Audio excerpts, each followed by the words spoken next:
ಏನು ಮೊನ್ನೆ 3ನೇ ತಾರೀಕಿನಂದು ಇಳಕಲ್ ನಗರದಲ್ಲಿ ಭಾರತೀಯ ಜನತಾ ಪಾರ್ಟಿಯ ರಾಜ್ಯಾಧ್ಯಕ್ಷರಾಗಿರುವಂತಹ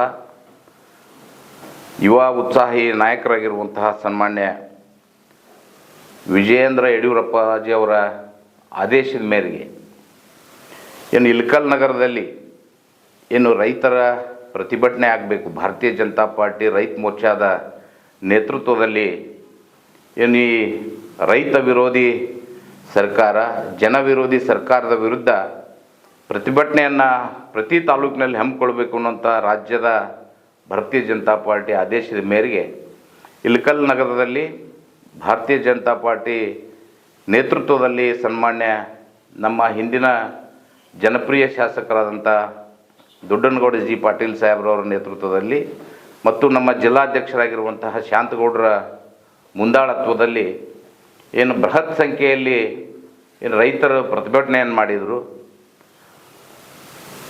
ಆ ಪ್ರತಿಭಟನೆಯ ಸಂದರ್ಭದಲ್ಲಿ ಅನೇಕ ನಮ್ಮ ಮಾಜಿ ಶಾಸಕರಾಗಿರಬಹುದು, ಅನೇಕ ನಮ್ಮ ಭಾರತೀಯ ಜನತಾ ಪಾರ್ಟಿಯ ಮುಖಂಡರಾಗಿರ್ಬೋದು, ನಾವಾಗಿರಬಹುದು, ರಾಜ್ಯ ಸರ್ಕಾರದ ವಿರುದ್ಧ ಮತ್ತು ಸ್ಥಳೀಯ ಶಾಸಕರ ವಿರುದ್ಧವಾಗಿ ಇಲ್ಲಿರುವಂಥ ಅನೇಕ ಲೋಪದೋಷಗಳನ್ನು ಎತ್ತಿ ತೋರಿಸುವಂಥ ಕೆಲಸವನ್ನು ಭಾರತೀಯ ಜನತಾ ಪಾರ್ಟಿ ಮುಖಂಡರು ಮಾಡಿದರು.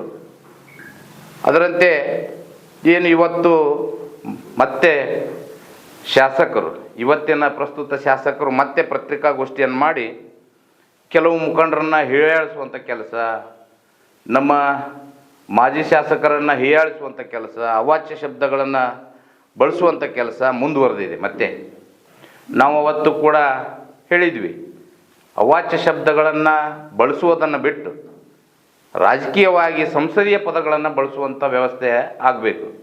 ರಾಜಕಾರಣದಲ್ಲಿ ಟೀಕೆ ಮಾಡುವುದು ಸಹಜ. ಆಡಳಿತ ಪಕ್ಷದವ್ರನ್ನ ವಿರೋಧ ಪಕ್ಷದವ್ರು ಟೀಕೆ ಮಾಡ್ಬೋದು. ಅವರ ಲೋಪದೋಷಗಳನ್ನು ಎತ್ತಿ ತೋರಿಸುವಂಥ ಕೆಲಸ ವಿರೋಧ ಪಕ್ಷದವ್ರ ಕೆಲಸವಾಗಿ ಅದನ್ನು ನಾವು ಮಾಡ್ತಿದ್ವಿ. ಆದರೆ ಇವತ್ತು ಶಾಸಕರು ಹತಾಶೆಗೊಂಡಾರ. ಈಗಾಗಲೇ ಏನು ಮೊನ್ನೆ ಒಂದು ಯಾವುದೋ ಪತ್ರಿಕಾಗೋಷ್ಠಿಯಲ್ಲಿ ನಿನಗೆ ದಮ್ಮಿದ್ರ ತಾಕತ್ತಿದ್ರ ಕಂಠಿ ಸರ್ಕಲಿಗೆ ಜನ ತೋರಿಸಿ ಪ್ರತಿಭಟನೆ ಮಾಡಿರಿ ಅನ್ನುವಂಥ ಮಾತನ್ನು ಹೇಳಿದರು. 4 ದಿನದಲ್ಲಿ ಭಾರತೀಯ ಜನತಾ ಪಾರ್ಟಿ ಕಂಠಿ ಸರ್ಕಲ್ನಲ್ಲಿ ಪ್ರತಿಭಟನೆ ಮಾಡುವ ಮೂಲಕ ಅವರಿಗೆ ಭಾರತೀಯ ಜನತಾ ಪಾರ್ಟಿ ಶಕ್ತಿ ಏನು ಅನ್ನೋದನ್ನು ನಾವು ತೋರಿಸ್ಕೊಟ್ಟಿದ್ವಿ. ಅದಕ್ಕೆ ಅವರು ಸ್ವಲ್ಪ ಗಾಬರಿಗೆ ಬಿದ್ದಾರಂತ ನನಗನ್ನಿಸ್ತೈತಿ. ಗಾಬರಿಗೆ ಬಿದ್ದು ಮತ್ತೆ ಮುಂದುವರ್ಸ್ಯಾರ ಅವಾಚ್ಯ ಶಬ್ದಗಳನ್ನು ಬಳಸುವಂಥದ್ದು. ಇವತ್ತು ಬಳಸುವಂಥ ಸಂದರ್ಭದಲ್ಲಿ ನನಗೂ ಕೂಡ ಕೆಲವು ವಿಷಯಗಳನ್ನು ಮಾತಾಡಿದ್ದಾರೆ. ಅದರ ಜೊತೆಗೆ ಮೊದಲು ನಮ್ಮ ಮಾಜಿ ಶಾಸಕರಿಗೆ ಅವಾಚ್ಯ ಶಬ್ದಗಳನ್ನು ಮಾತಾಡ್ತಾ ಸಾಕ್ಷಿ ತೋರಿಸ್ಬೇಕು, ನಾನೇನು ಭ್ರಷ್ಟಾಚಾರ ಮಾಡಿದ್ದೀನಿ ಅನ್ನೋದನ್ನು ಸಾಕ್ಷಿ ತೋರಿಸ್ಬೇಕು, ಏನು ಅಭಿವೃದ್ಧಿ ಮಾಡಿಲ್ಲ ಅನ್ನೋದನ್ನು ಸಾಕ್ಷಿ ತೋರಿಸ್ಬೇಕು ಅನ್ನುವಂಥ ಮಾತನ್ನು ಹೇಳಿದ್ದಾರೆ. ಮೊದಲಿಗೆ ಅದಕ್ಕೆ ಹೇಳಲಿಕ್ಕೆ ಬಯಸ್ತೇನೆ, ಇವತ್ತು ಸಾಕ್ಷಿ ಭಾರತೀಯ ಜನತಾ ಪಾರ್ಟಿಯವರು ತೋರಿಸೋದಲ್ಲ, ಪ್ರತಿಯೊಂದು ಹುಣಗುಂದ ವಿಧಾನಸಭಾ ಮತಕ್ಷೇತ್ರದ ಪ್ರತಿಯೊಂದು ರಸ್ತೆಗಳೇ ಅವ್ರಿಗೆ ಸಾಕ್ಷಿಯನ್ನು ತೋರಿಸ್ತಾವೆ. ಭಾರತೀಯ ಜನತಾ ಪಾರ್ಟಿ ಸರ್ಕಾರವಿದ್ದಂಥ ಸಂದರ್ಭದಲ್ಲಿ ಆರಂಭಗೊಂಡಂಥ ಕಾಮಗಾರಿಗಳು ಇನ್ನೂ ಕೂಡ ಯಾವುವು ಪೂರ್ಣಗೊಂಡಿಲ್ಲ. ಇವತ್ತು ತಾವು ಕೂಡ ಮಾಧ್ಯಮದ ಮಿತ್ರರು ಪ್ರತಿಯೊಂದು ಗ್ರಾಮಗಳಿಗೆ ಹೋಗ್ತಿರ್ತೀರಿ, ಮದುವೆ ಸಮಾರಂಭಗಳಿಗೆ, ನಿಮ್ಮ ವೈಯಕ್ತಿಕ ಕಾರ್ಯಕ್ರಮಗಳಿಗೆ ತಾವು ಕೂಡ ಹೋಗ್ತಿರ್ತೀರಿ. ಅಂಥ ಸಂದರ್ಭದಲ್ಲಿ ನೋಡ್ಬೋದು, ಇಳಕಲ್ಲಿಂದ ಕಂದಗಲ್ ರಸ್ತೆಯನ್ನು ನೋಡ್ಬೋದು, ಹುಣಗುಂದದಿಂದ ಗುಡೂರು ರಸ್ತೆಯನ್ನು ನೋಡ್ಬೋದು, ಈ ಬೆಳಗಲ್ದಿಂದ ಚಿತ್ರಿಗಿ ಮೂಲಕ ಅಮೀನ್ಗಡೆಗೆ ಹೋಗುವಂಥ ರಸ್ತೆಯನ್ನು ನೋಡ್ಬೋದು, ಬೆಳಗಲ್ ಕ್ರಾಸ್ದಿಂದ ಮರಳಿಗೆ ಹೋಗುವಂಥ ರಸ್ತೆಗಳನ್ನು ನೋಡ್ಬೋದು. ಇವತ್ತು ಕರಡಿಗೆ ಹೋಗುವುದಾಗಲಿ, ಪ್ರತಿಯೊಂದು ಈ ನಮ್ಮ ಹುಣಗುಂದ ವಿಧಾನಸಭಾ ಮತಕ್ಷೇತ್ರದ ಮುಖ್ಯ ರಸ್ತೆಗಳೇನಿದಾವೆ ಪ್ರತಿಯೊಂದು ಕೂಡ ಯಾವುದೇ ಗ್ರಾಮಗಳಿಗೆ ಸುಲಲಿತವಾಗಿ ಹೋಗಿ ಬರಲಿಕ್ಕೆ ಸಾಧ್ಯವಾಗ್ತಿಲ್ಲ. ಮತ್ತು ಇದಕ್ಕಿಂತ ಸಾಕ್ಷಿಯನ್ನು ಭಾರತೀಯ ಜನತಾ ಪಾರ್ಟಿಯವ್ರನ್ನ ತೋರಿಸ್ರಿ ಅಂತ ಕೇಳ್ಕೊತಾರಂತಂದ್ರೆ ಅದಕ್ಕಿಂತ ನಾಚಿಕೆಗೇಡಿನ ಸಂಗತಿ ಇನ್ನೊಂದಿಲ್ಲ ಅನ್ನುವಂಥ ಮಾತನ್ನು ನಾನು ಈ ಸಂದರ್ಭದಲ್ಲಿ ಹೇಳಲಿಕ್ಕೆ ಬಯಸ್ತೀನಿ. ಯಾಕೆಂದರೆ ಸಾಕ್ಷಿಗಳು ನಮ್ಮ ಕಣ್ಣೆದುರಿಗೇನೆ, ನಿಮ್ಮ ಕಣ್ಣೆದುರಿಗೆ, ನಮ್ಮ ಕಣ್ಣೆದುರಿಗೆ, ಇಡೀ ಮತಕ್ಷೇತ್ರದ ಜನರಿಗೆ ಕಣ್ಣೆದುರಿಗೇನೆ ಸಾಕ್ಷಿ ಅದಾವು. ಮತ್ತೆ ಸಾಕ್ಷಿ ಕೇಳುವಂಥದ್ದು ನಾಚಿಕೆಗೇಡಿನ ಸಂಗತಿ ಆಗ್ತೈತಿ. ಮಾನ್ಯ ಶಾಸಕರಿಗೆ ಗೌರವದಿಂದ ಹೇಳ್ತೀನಿ, ನಾನು ಇಂಥ ಸಾಕ್ಷಿ ಕೇಳುವಂಥ ಕೆಲಸವನ್ನು ಬಿಟ್ಟು ಏನು ಈ ತಾಲೂಕಿನ ಅಭಿವೃದ್ಧಿ ಕಡೆ ಗಮನ ಕೊಡುವಂಥ ಕೆಲಸವನ್ನು ಮಾಡಿರಿ. ಕೇವಲ ಬಾಯಿ ಮಾತಿನಿಂದ ಅಭಿವೃದ್ಧಿ ಮಾಡಿದ್ದೀನಿ, ನಾನು ಅಷ್ಟು ಅನುದಾನವನ್ನು ತಂದಿದ್ದೀನಿ. ಎಲ್ಲಿ ಹೋಗ್ತಿದ್ದಾವೆ ನಿಮ್ಮ ಅನುದಾನಗಳು? ಅಭಿವೃದ್ಧಿ ಆಗಬೇಕಲ್ಲ. ಮತಕ್ಷೇತ್ರದಲ್ಲಿ ಅಭಿವೃದ್ಧಿ ಆದರೆ ಜನರಿಗೆ ಉಪಯೋಗಕ್ಕೆ ಬರ್ತಾವೆ. ಕೇವಲ ಅನುದಾನಗಳು ಬಂದರೆ ಅಭಿವೃದ್ಧಿ ಆಗೋದಿಲ್ಲ. ಆದ್ರೆ ಬಂದಿದ್ದಾವೆ ಅನ್ನುವಂಥದ್ದನ್ನು ನೀವು ಹೇಳ್ತೀರಿ, ಆದರೆ ನಮಗೆ ಗೊತ್ತಿಲ್ಲ. ಸಾರ್ವಜನಿಕರಿಗೆ ಗೊತ್ತಾಗಬೇಕಲ್ಲ. ಅಭಿವೃದ್ಧಿ ಆದರೆ ಗೊತ್ತಾಗ್ತೈತೆ ಸಾರ್ವಜನಿಕರಿಗೆ. ಆದ್ದರಿಂದ ಭ್ರಷ್ಟಾಚಾರವನ್ನು ನಾ ಯಾವ ಉಸುಗಿನಲ್ಲಿ ಭ್ರಷ್ಟಾಚಾರವನ್ನು ನಾನು ಎಲ್ಲಿ ಮಾಡಿದ್ದೀನಿ ಸಾಕ್ಷಿ ತೋರಿಸ್ರಿ. ಪ್ರತಿಯೊಂದು ಹಳ್ಳ ಕೊಳ್ಳಗಳು ಸಾಕ್ಷಿ ತೋರಿಸ್ತಾವೆ. ಇವತ್ತು ಪ್ರತಿಯೊಂದು ಈ ತಾಲೂಕಿನ ಏನು ಈ ಹಳ್ಳಗಳಿದಾವೆ, ಇಳಕಲ್ಲಿಂದ ಕರಡಿ ಮುಟ್ಟುವಂಥ ಹಳ್ಳ, ಚಿತ್ತವಾಡಿಗೆ ಇರ್ಬೋದು, ಹಡಗಲಿ ಇರ್ಬೋದು, ಹಿರೇಮಳಗಾವಿ ಇರ್ಬೋದು, ಇವತ್ತು ತೊಂಡ್ಯಾಳ ಇರ್ಬೋದು, ಅವ್ರ ಹಳ್ಳಗಳ ಸಾಕ್ಷಿ ತೋರಿಸ್ತಾವೆ. ಅದ್ರ ಜೊತೆಗೆ ಭಾರತೀಯ ಏನು ಅವ್ರ ಪಕ್ಷದ ಕಾರ್ಯಕರ್ತರ ಸಾಕ್ಷಿ ಹೇಳ್ತಿದ್ದಾರೆ. ಇವತ್ತು ಅವರು ಕಾಂಗ್ರೆಸ್ ಪಕ್ಷದ ಒಬ್ಬರು ಕಾರ್ಯಕರ್ತರು ಮುಖಂಡರು ಅನ್ಸ್ಕೊಂಡವರು, ಅವರು ಇವತ್ತು ಅವ್ರ ಮೇಲೆ ಹಲ್ಲೆ ಆಗ್ತದೆ. ಮರಳು ಮಾಫಿಯಾದವರು ಬಾಗಲಕೋಟೆಯ ಮೈನ್ಸ್ ಆ್ಯಂಡ್ ಜ್ಯುವೆಲರಿ ಆಫೀಸ್ ಮುಂದೆ ಇಬ್ಬರು ಕಾರ್ಯಕರ್ತರ ಮೇಲೆ ಹಲ್ಲೆ ಮಾಡ್ತಾರೆ. ಸಂಗನಗೌಡ ಪಾಟೀಲ್ ಅನ್ನೋರ ಮೇಲೆ, ಮಹಾಂತೇಶ್ ಸನ್ನಿ ಅನ್ನೋರ ಮೇಲೆ, ಇಬ್ಬರ ಮೇಲೆ ಮರಳು ಮಾಫಿಯಾದವರು DMG ಆಫೀಸ್ ಎದುರುಗಡೆ ಹಲ್ಲೆ ಆಗ್ತದೆ. ಅವರು ಕಂಪ್ಲೇಂಟ್ ಕೊಡಕ್ಕೆ ಹೋದ್ರು, ಕಂಪ್ಲೇಂಟ್ ತಗೊಳ್ತಿಲ್ಲ ಪೊಲೀಸ್ ಇಲಾಖೆಯವರು. ಅವ್ರ ಮೇಲೆ ಮತ್ತೊಂದು ಕೇಸ್ ಮಾಡ್ತಾರೆ. ಏನು ಇವರು ಕಾಂಗ್ರೆಸ್ ಕಾರ್ಯಕರ್ತರಿದ್ರು, ಅವ್ರ ಮೇಲೆ ಮತ್ತೆ ಕೇಸ್ ಮಾಡಲಿಕ್ಕೆ ಪ್ರಯತ್ನ ಮಾಡ್ತಾರೆ. ಅಂಥ ಸಂದರ್ಭದಲ್ಲಿ ಅವ್ರು ಮಾಧ್ಯಮಗಳ ಮುಂದೆ ಹೇಳಿಕೆಯನ್ನು ಕೊಡ್ತಾರೆ. ಸಂಗನಗೌಡರು, ಮಹಾಂತೇಶ್ ಸನ್ನಿ ಅವರು ಸಂಗನಗೌಡರು ಮಾಧ್ಯಮಗಳ ಮುಂದೆ ಹೇಳಿಕೆ ಕೊಡ್ತಾರೆ. ಇದು ನಮ್ಮ ಶಾಸಕರ ಕುಮ್ಮಕ್ಕಿನಿಂದ ಅಂತ ಹೇಳ್ತಾರೆ ಅವರು. ನಮ್ಮ ಶಾಸಕರ ಕುಮ್ಮಕ್ಕಿನಿಂದ ನಮ್ಮ ಮೇಲೆ ಕೇಸ್ ಆಗೈತಿ, ಮರಳು ಮಾಫಿಯಾ ನಡೆದೈತಿ, ಉಸುಗು ತುಡುಗು ಮಾಡ್ತಾರಂತ ಕಾಂಗ್ರೆಸ್ ಕಾರ್ಯಕರ್ತರ ಹೇಳುವತ್ನಾಗ ಮತ್ತೇನು ಸಾಕ್ಷಿ ಕೊಡ್ಬೇಕು ನಿಮಗೆ? ಮತ್ಯಾವ ಸಾಕ್ಷಿ ಕೊಡ್ಬೇಕು? ಇಂಥದ್ದೆಲ್ಲ ಸಾಕ್ಷಿ ಕೇಳುವಂಥ ಕೆಲಸ ಬಿಟ್ಟು ಅಭಿವೃದ್ಧಿ ಕೆಲಸ ಮಾಡುವಂಥದ್ದನ್ನು ಕೆಲಸ ಮಾಡ್ರಿ. ಅದರ ಜೊತೆಗೆ ಅವಾಚ್ಯ ಶಬ್ದಗಳನ್ನು ಬಳಸೋದನ್ನು ನಿಲ್ಲಿಸಿ. ಈ ತಾಲೂಕಿನ ಏನು ಲಾಟ್ರಿಯಲ್ಲಿ ಗೆದ್ದಿದ್ದೀರಿ, ಈ ತಾಲೂಕಿನಲ್ಲಿ ನಾನು ಯಾವಾಗ ಲಾಟ್ರಿಯಲ್ಲಿ ಗೆದ್ದೀನಿ? 30,000 ಓಟ್ನಾಗ ಗೆದ್ದೀನಿ. 2004ರಲ್ಲಿ ಎಷ್ಟು ಓಟ್ನೇ ಸೋತ್ರಿ ನೀವು? ಎಷ್ಟು ಮತಗಳ ಅಂತರದಿಂದ ಸೋತ್ರಿ? 2008ರಲ್ಲಿ ಎಷ್ಟು ಮತಗಳ ಅಂತರದಿಂದ ಸೋತ್ರಿ? 2018ರಲ್ಲಿ ಸೋತಿದ್ದೀರಲ್ಲ. ಕೇವಲ 2 ಬಾರಿ ನೀವು ಗೆದ್ದಿರೋದು ಈ ಮತಕ್ಷೇತ್ರದಲ್ಲಿ.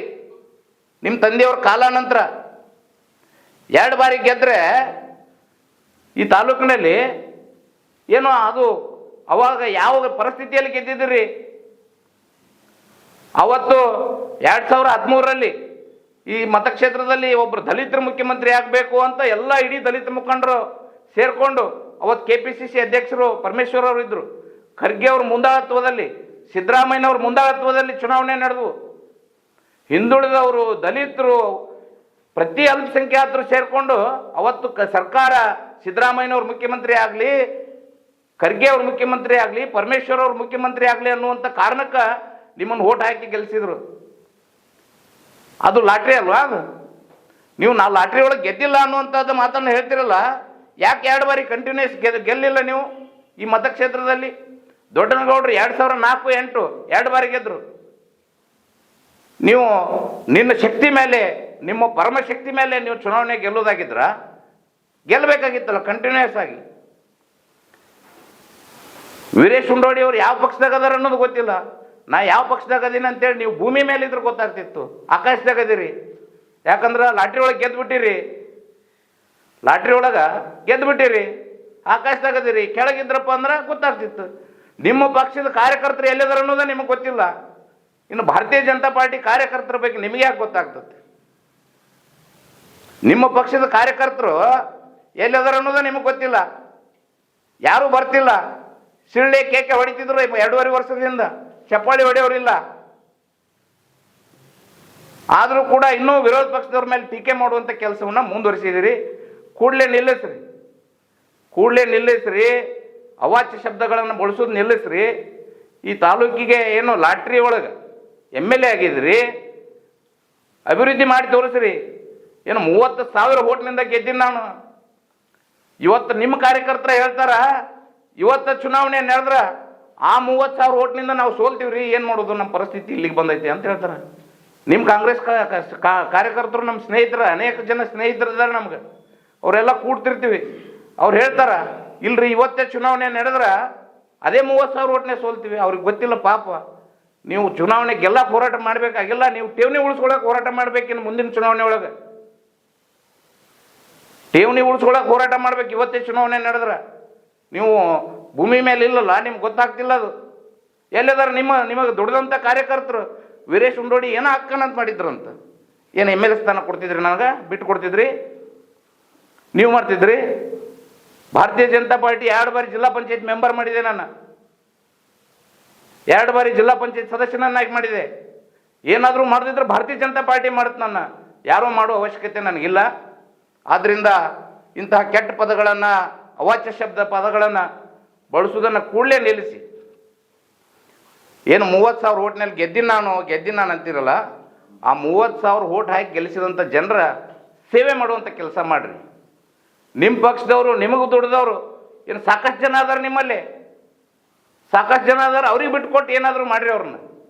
ನನ್ನ ಮಾಡಕ್ಕೆ ಭಾರತೀಯ ಜನತಾ ಪಾರ್ಟಿ ಐತಿ, ನಮ್ಮ ನಾಯಕರು ಅದಾರ, ನಮ್ಮ ಮುಖಂಡರು ಅದಾರ, ಏನಾದರೂ ಮಾಡ್ತಾರೆ ನಮ್ಮನ್ನು. ನಿಮಗೋಸ್ಕರ ದುಡ್ದಿದಾರಲ್ಲ ಅವ್ರು ನಿಮ್ಮ ಮನೆಗೆ ಬರ್ತಿಲ್ಲಲ್ಲ, ಈಗ ಎಷ್ಟು ಜನ ಬರ್ತಿಲ್ಲ, ಅಂಥವ್ರಿಗೆ ಏನಾದರೂ ಮಾಡಿರಿ. ಸಾಕಷ್ಟು ಜನ ಮುಖಂಡರು ಇವತ್ತು ಬರದೆ ತಮ್ಮ ಮನೆಯಲ್ಲಿ ಕುಂತಾರಲ್ಲ, ಅಂಥವ್ರಿಗೆ ಏನಾದರೂ ಮಾಡಿರಿ. ಭಾರತೀಯ ಜನತಾ ಪಾರ್ಟಿ ಕಾರ್ಯಕರ್ತನ ಮಾಡುವ ಅವಶ್ಯಕತೆ ನಿಮಗಿಲ್ಲ ಅನ್ನುವಂಥ ಮಾತನ್ನು ಹೇಳಿ, ಕೂಡಲೇ ಇಂತಹ ಅನಿಷ್ಟ ಪದ್ಧತಿಯನ್ನು ಕೇವಲ ಟೀಕೆ ಮೂಲಕ ಜನರ ದಿಕ್ಕನ್ನು ತಪ್ಪಿಸ್ಬೋದು. ಏನು ಅಭಿವೃದ್ಧಿ ಕೆಲಸಗಳು ಕಡಿಮೆಯಾಗಿದ್ದಾವೆ, ಕೇವಲ ಶಾಸಕರನ್ನು, ಮಾಜಿ ಶಾಸಕರನ್ನು ಬೈಯೋದ್ರ ಮೂಲಕ ಜನರ ದಿಕ್ಕನ್ನು ಬೇರೆ ಕಡೆಗೆ ಒಯ್ಯುವಂಥ ಕೆಲಸವನ್ನು ಈ ತಾಲೂಕಿನ ಶಾಸಕರು ಮಾಡ್ತಿದ್ದಾರೆ. ಅವ್ರಿಗೆ ಗೊತ್ತಿರಲಿ, ಇವತ್ತೇ ಚುನಾವಣೆ ನಡೆದರೂ ಕೂಡ ನಿಮ್ಮ ಠೇವಣಿ ಉಳಿಯೋದಿಲ್ಲ. ಮುಂದಿನ ಚುನಾವಣೆಗೋಸ್ಕರ ಭಾರತೀಯ ಜನತಾ ಪಾರ್ಟಿ ಕಾರ್ಯಕರ್ತರಾಗಿರ್ಬೋದು, ನಮ್ಮ ಈ ಮತಕ್ಷೇತ್ರದ ಜನತೆ ಕಾಯ್ತಿದ್ದಾರೆ ಚುನಾವಣೆ ಯಾವಾಗ ಬರ್ತೈತೆ ಅಂತೇಳಿ. ಆದ್ದರಿಂದ ಅಭಿವೃದ್ಧಿ ಕಡೆ ಗಮನ ಕೊಡೋ ಕೆಲಸ ಮಾಡಿರಿ ಅನ್ನುವಂಥ ಮಾತನ್ನು ಈ ಸಂದರ್ಭದಲ್ಲೇ ಹೇಳಿಕ್ಕೆ ಬಯಸ್ತೇನೆ. ಈಶ್ವರಪ್ಪನವರು ಪಾರ್ಟಿ ಒಳಗಿಲ್ಲ, ನೀವು ಅವ್ರ ಫಾಲೋವರ್ ಆಗಿರೋದ್ರಿಂದ ನೀವು ಆ ಪಾರ್ಟಿ ಒಳಗಿಲ್ಲ ಅಂತ ನಮ್ಮ ಮಾತನ್ನು ಮಾತಾಡ್ತಾರೆ. ಸನ್ಮಾನ್ಯ ಈಶ್ವರಪ್ಪನವರು ಇವತ್ತು ನಮ್ಮ ನಾಯಕರಲ್ಲ.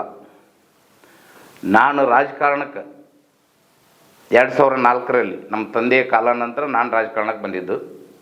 ನಾನು 2004ರಲ್ಲಿ ಭಾರತೀಯ ಜನತಾ ಪಾರ್ಟಿ ಸೇರ್ಬೇಕಾದ್ರೆ ಸನ್ಮಾನ್ಯ ದೊಡ್ಡನಗೌಡ ಜಿ ಪಾಟೀಲ್ರವ್ರನ್ನ ನೋಡಿಕೊಂಡು, ಸನ್ಮಾನ್ಯ ಈಶ್ವರಪ್ಪನವ್ರನ್ನ ನೋಡಿಕೊಂಡು ಭಾರತೀಯ ಜನತಾ ಪಾರ್ಟಿ ಸೇರಿದ್ವಿ ನಾವು ಅವತ್ತಿನ ಕಾಲದಲ್ಲಿ.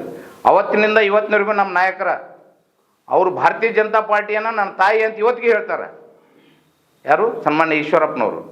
ಅವರು ನಮ್ಮ ಪಕ್ಷದಿಂದ ಹೊರಗಿರ್ಬೋದು, ಆದರೆ ನಮ್ಮ ಭಾರತೀಯ ಜನತಾ ಪಾರ್ಟಿ ಸಿದ್ಧಾಂತಗಳನ್ನು ಇವತ್ತಿಗೂ ಕೂಡ ಅವರು ಮುಂದುವರ್ಸ್ಕೊಂಡು ಹೋಗ್ತಾರೆ, ಅವರು ಮೆಚ್ಕೊಂಡು ಹೋಗ್ತಾರೆ.